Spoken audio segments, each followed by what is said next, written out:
আসসালামু আলাইকুম। আজ আমরা পুরো জাতি একসঙ্গে স্মরণ করছি এমন একদিন যা এদেশের ইতিহাসে গভীর ছাপ রেখে গেছে। 5ই আগস্ট শুধু একটি বিশেষ দিবস নয়, এটি একটি প্রতিজ্ঞা, গণজাগরণের উপাখ্যান এবং ফ্যাসিবাদী শাসন থেকে জাতির পুনর্জন্মের দিন। আজ আমি গভীর শ্রদ্ধার সঙ্গে স্মরণ করছি 1971 সালের স্বাধীনতা যুদ্ধের সকল বীর মুক্তিযোদ্ধাদের, যাদের আত্মত্যাগে আমরা পেয়েছি স্বাধীন সার্বভৌম বাংলাদেশ।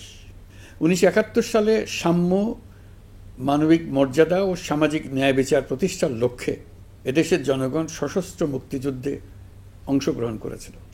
লাখো প্রাণীর বিনিময়ে একটি স্বাধীন রাষ্ট্র প্রতিষ্ঠা হয়েছিল। কিন্তু স্বাধীনতার অর্ধ শতাব্দী পরেও এদেশের মানুষ সুবিচার ও গণতন্ত্র থেকে বঞ্চিত হয়েছে, বৈষম্যের শিকার হয়েছে। 2024 সালের উত্তাল জুলাই ছিল বাংলাদেশের ইতিহাসে এক সংকটময় অধ্যায়, 16 বছরের পুঞ্জীভূত ক্ষোভের বহিঃপ্রকাশ। এদেশের এই বিপুল সংখ্যক তরুণরা 16 বছর ধরে ক্রমাগত হতাশায় নিমজ্জিত ছিল। ভালো ফলাফল করেও চাকরির জন্য ক্ষমতাসীনদের দুয়ারে দুয়ারে ঘুরেছে। চাকুরিকে ঘিরে তৈরি হয়েছিল দুর্নীতি, স্বজনপ্রীতি আর তদবির বাণিজ্য।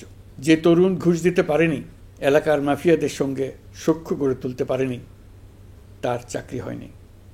সরকারি চাকরিতে বৈষম্যমূলক কোটা পদ্ধতি, যেটা মূলত ছিল দুর্নীতি ও স্বজনপ্রীতির আরেকটা হাতিয়ার, এর বিরুদ্ধে তরুণ সমাজ দীর্ঘদিন ধরে প্রতিবাদ বিক্ষোভ করলেও ফ্যাসিবাদী শাসকের টনক নড়েনি।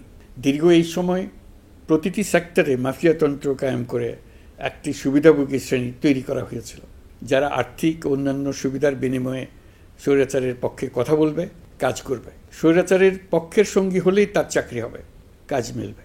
সরকারি প্রতিষ্ঠান, শিক্ষা প্রতিষ্ঠান, অর্থনৈতিক প্রতিষ্ঠান, এমনকি বিচার ব্যবস্থা, আইনশৃঙ্খলা বাহিনী, গণমাধ্যম ও সাংস্কৃতিক মণ্ডলেও এই ধরনের সুবিধাভোগী শ্রেণী তৈরি হয়েছিল।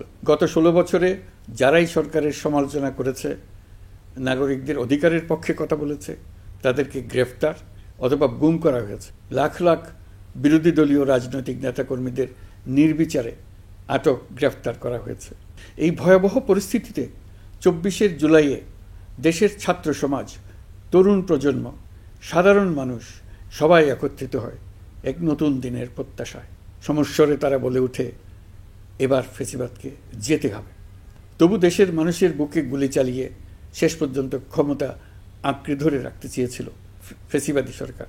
তারা নির্বিচারে গুলি করেছে, গ্রেপ্তার করেছে, ইন্টারনেট বন্ধ করে হত্যাকাণ্ডের তথ্য লুকাতে চেয়েছে। রাতের অন্ধকারে এলাকায় এলাকায় অভিযান চালিয়ে ছাত্রদের আটক করেছে। গুলিবিদ্ধ আহতদের তারা হাসপাতালে চিকিৎসা নিতে দেয়নি। হাসপাতালগুলোকে নির্দেশ দেওয়া হয়েছিল যেন আহতদের ভর্তি না করা হয়। এ কারণে বহু মানুষ চিকিৎসা না পেয়ে চিরতরে দৃষ্টি হারিয়েছে, পঙ্গু হয়েছে। আজ জুলাই গণ অভ্যুত্থান দিবসে আমি জাতির সূর্য সন্তান জুলাই শহীদদের গভীর শ্রদ্ধার সঙ্গে স্মরণ করছি, তাদের আত্মার মাগফিরাত কামনা করছি। জুলাইয়ে যারা আহত হয়েছেন, চিরতরে পঙ্গু হয়েছেন, দৃষ্টি হারিয়েছেন, জাতির পক্ষ থেকে আমি তাদের প্রতি শ্রদ্ধা ও কৃতজ্ঞতা জানাচ্ছি।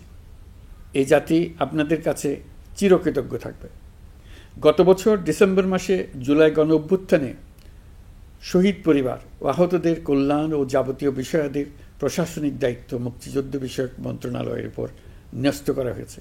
এখন পর্যন্ত 836টি শহীদ পরিবারের মধ্যে 775টি শহীদ পরিবারকে মোট 98 কোটি 40 লাখ টাকার সঞ্চয়পত্র ও মাসিক ভাতা বাবদ ব্যাংক চেক দেওয়া হয়েছে। অবশিষ্ট যারা আছেন তাদেরও কয়েকটি বিষয় নিষ্পত্তি সাপেক্ষে সঞ্চয়পত্র দেওয়ার প্রক্রিয়া চলছে। এর পাশাপাশি আহত 13,800 জন জুলাই যুদ্ধকে 3টি ক্যাটেগরিতে নগদ টাকা ও চেক বাবদ মোট 153 কোটি 4 লাখ টাকা প্রদান করা হয়েছে। এর মধ্যে 78 জন অতি গুরুতর আহত জুলাই যোদ্ধাকে সিঙ্গাপুর, থাইল্যান্ড, তুরস্ক এবং রাশিয়ায় উন্নত চিকিৎসার জন্য পাঠানো হয়েছে এবং চিকিৎসা ব্যয় বাবদ এ পর্যন্ত 97 কোটি 50 লাখ টাকা ব্যয় হয়েছে। জেলা উপজেলা পর্যায়ে সকল সরকারি হাসপাতাল বা ক্লিনিক বা স্বাস্থ্যকেন্দ্র, মেডিকেল কলেজ হাসপাতাল এবং সরকার কর্তৃক নির্ধারিত বিশেষায়িত হাসপাতালগুলোতে সকল শ্রেণীর আহত জুলাই যোদ্ধাদের অগ্রাধিকার ভিত্তিতে বিনামূল্যে চিকিৎসা সেবা দেওয়ার সিদ্ধান্ত হয়েছে। সরকারের পক্ষ থেকে জুলাই শহীদ ও আহতদের জন্য আরও নানা উদ্যোগ নেওয়া হচ্ছে। তবে জুলাইয়ের মহানায়কদের আত্মত্যাগ তখনই সার্থক হবে যখন এই দেশকে আমরা একটি সত্যিকারের জনকল্যাণকর দেশ হিসেবে গড়ে তুলতে পারব। আজ আমরা কেবল অতীত স্মরণ করতে আসিনি, আমরা একটি শপথ গ্রহণ করতে এসেছি। শপথ এই, আমরা কোনো ধরনের নিপীড়নের কাছে মাথা নোয়াব না। আমরা প্রতিষ্ঠা করব একটা জবাবদিহিমূলক, মানবিক, গণতান্ত্রিক এবং বৈষম্যহীন রাষ্ট্র, এমন রাষ্ট্র যা সবসময় জনকল্যাণে কাজ করবে। জুলাই শহীদদের আত্মত্যাগ আমরা বৃথা যেতে দেব না। তাদের আত্মত্যাগই হবে আমাদের পথ চলার প্রেরণা, তাদের স্বপ্নই হবে আমাদের আগামী বাংলাদেশের নির্মাণ রেখা। আজকের এই দিনে এটাই হোক আমাদের শপথ। মহান আল্লাহ আমাদের সহায় হন।